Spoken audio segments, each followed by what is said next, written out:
फिरोजपुर का हरा भरा जंगल और उससे सटा एक छोटा सा गांव। यहाँ की गलियों में गाय भैंस की घंटियां बजती थीं और जंगल में पंछियों की चहचहाहट गूंजती थी।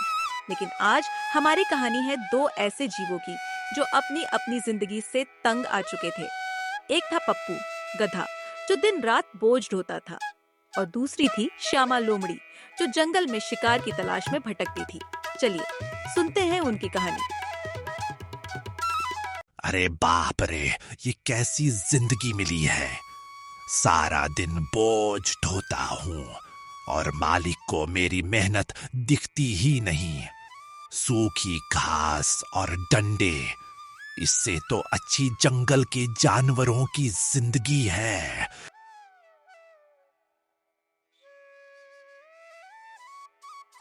अरे पप्पू, ये क्या मटक मटक के चल रहा है? कोई नई नवेली दुल्हन है क्या?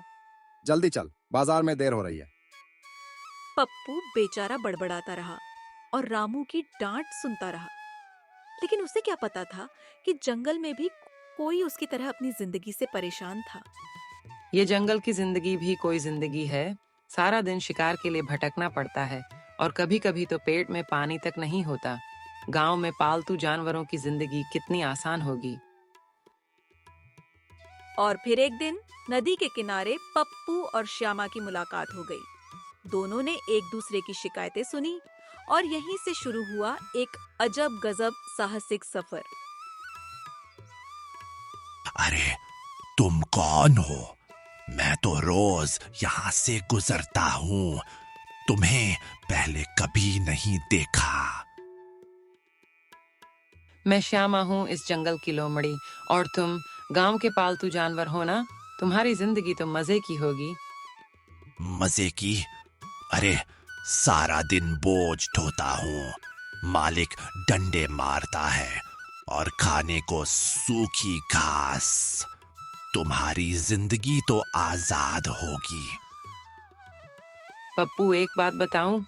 मैं एक जादुई बूढ़े तांत्रिक को जानती हूँ जो हमारी जिंदगी बदल सकता है। मैं तुम्हारी जगह गांव में रहूंगी और तुम मेरी जगह जंगल में। क्या ऐसा भी हो सकता है? लेकिन वो तांत्रिक बदले में कुछ मांगेगा। श्यामा ने कहा, हाँ, उसे कुछ कीमती देना होगा। तुम गांव में रहते हो, कुछ तो ला सकोगे ना? पप्पू ने सोचा और कहा, ठीक है, मैं कल सुबह कुछ लेकर आऊंगा, तुम मुझसे यहीं मिलना। फिर अगले दिन पप्पू अपने मालिक के गोदाम में चुपके से घुसा। वहां उसे अपनी माँ की पुरानी चांदी की घंटी मिली जो रामू के पिता ने उसे दी थी। पप्पू ने सोचा, ये मेरी माँ की थी, मालिक तो इसकी कदर नहीं करता, इसे जादुई तांत्रिक दे दूंगा। वह घंटी लेकर जंगल में श्यामा से मिला। दोनों जादुई तांत्रिक के पास गए और अपनी इच्छा बताई। तांत्रिक ने चांदी की घंटी स्वीकार की और अपने जादू से पप्पू को लोमड़ी और श्यामा को गधा बना दिया। पप्पू अब लोमड़ी के रूप में जंगल की ओर भागा और खुशी से चिल्लाया, वाह, ये तो आजादी की हवा है। अब कोई मालिक नहीं, कोई बोझ नहीं। दूसरी तरफ श्यामा गधे के रूप में रामू के घर पहुंची, यह सोचकर कि अब उसे मजे की जिंदगी मिलेगी। पप्पू लोमड़ी के रूप में जंगल में मस्ती कर रहा था। वह सोच रहा था, अब मैं आजाद हूँ, कोई डंडा नहीं, कोई बोझ नहीं। लेकिन जल्द ही उसे भूख सताने लगी।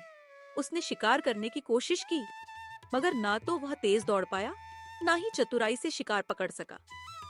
तभी एक भूखा भेड़िया उसे दिखा। पप्पू डर के मारे भागा और किसी तरह झाड़ियों में छिप गया। उसका दिल जोर जोर से धड़क रहा था। उसने सोचा, अरे ये जंगल की जिंदगी तो मौत से भी बदतर है। श्यामा अब गधे के रूप में रामू के घर पहुंची। उसे लगा कि अब उसे अच्छा खाना और आराम मिलेगा। लेकिन जैसे ही वह रसोई के पास गई, रामू की पत्नी ने उसे देखा और चिल्लाई, अरे, ये गधा रसोई में क्या कर रहा है? निकल बाहर! उसने झाड़ू उठाकर श्यामा को मारना शुरू कर दिया। श्यामा बिलबिलाती हुई भागी। थोड़ी देर बाद रामू आया और बोला,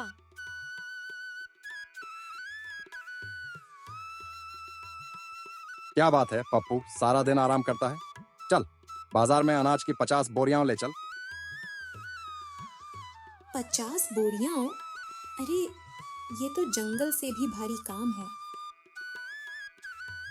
अगले दिन पप्पू और श्यामा फिर से जादुई तांत्रिक के पास पहुंचे।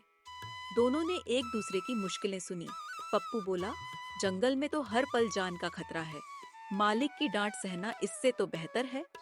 श्यामा ने कहा, और गांव में दिन रात काम, डंडे और सूखी घास, जंगल की भूख सहना इससे बेहतर है। तांत्रिक ने हंसते हुए कहा, देखा, हर जिंदगी में अपनी मुश्किलें हैं। दूसरों की जिंदगी हमेशा आसान नहीं होती। अपनी जिंदगी को बेहतर बनाने की कोशिश करो, ना कि उसे बदलने की। तांत्रिक ने दोनों को उनके मूल रूप में वापस कर दिया।